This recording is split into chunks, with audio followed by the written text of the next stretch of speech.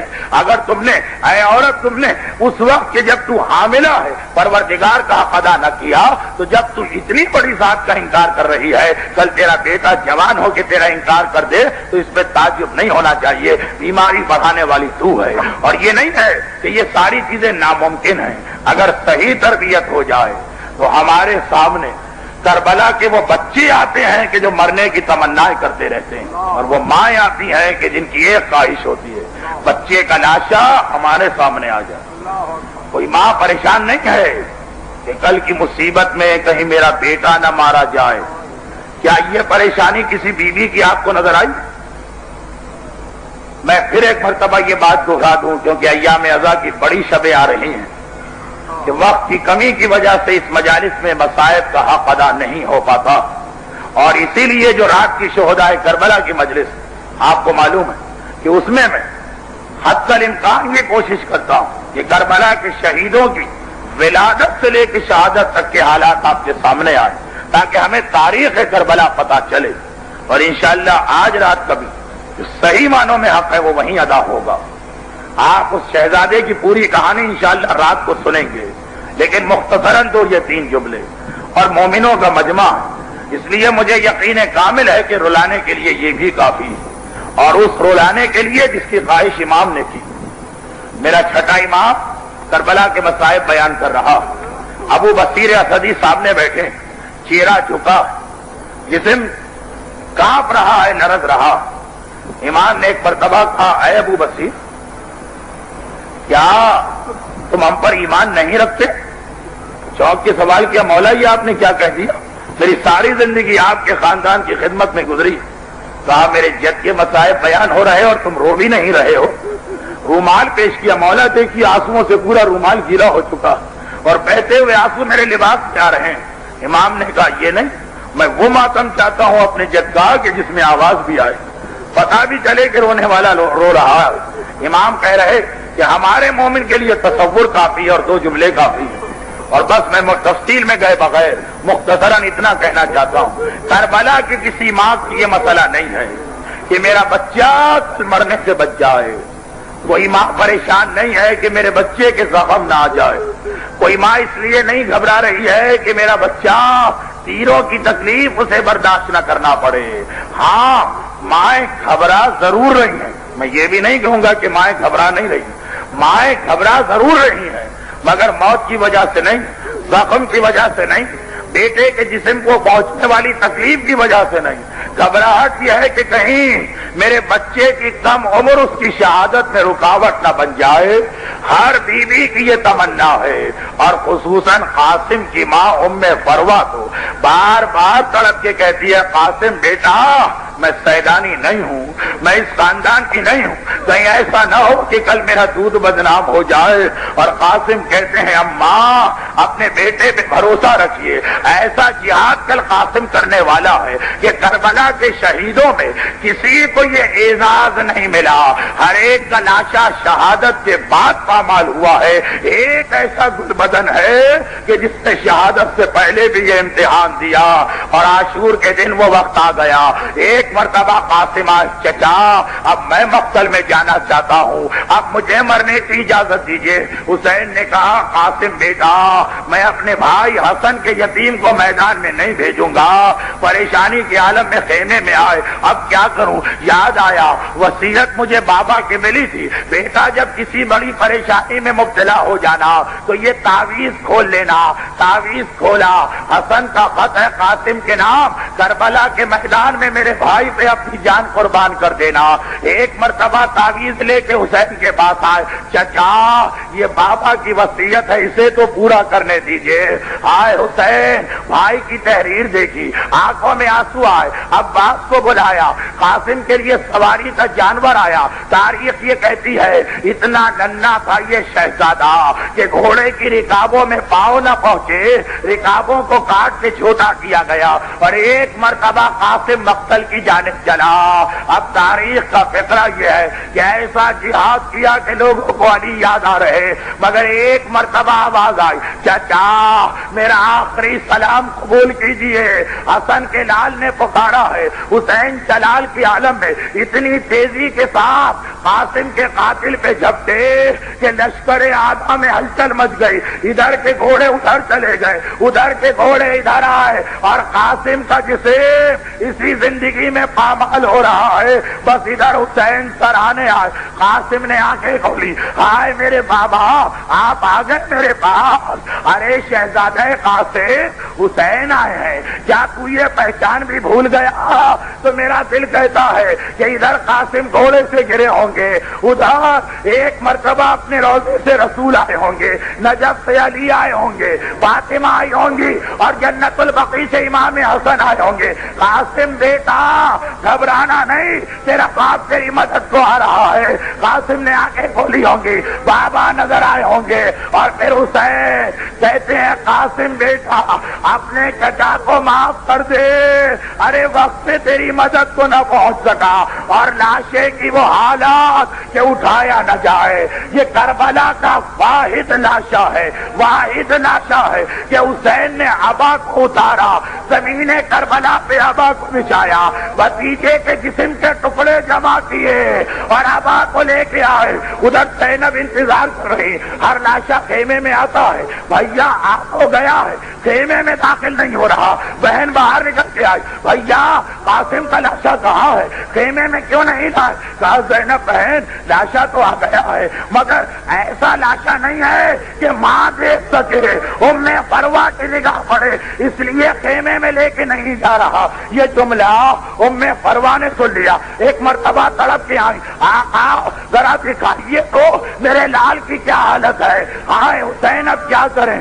ابا کو کھولا، ماں کے سامنے بیٹے کا جسم ٹکڑے ٹکڑے، بس ایک آواز دی، اے شہزادی زینب، اے شہزادی ام کلثوم، اے رقیہ، اے بیبیوں، سب آ کر مجھے مبارکباد دو، اس لیے کہ میری قربانی، میرا ہدیہ سب سے زیادہ قبول ہوا ہے۔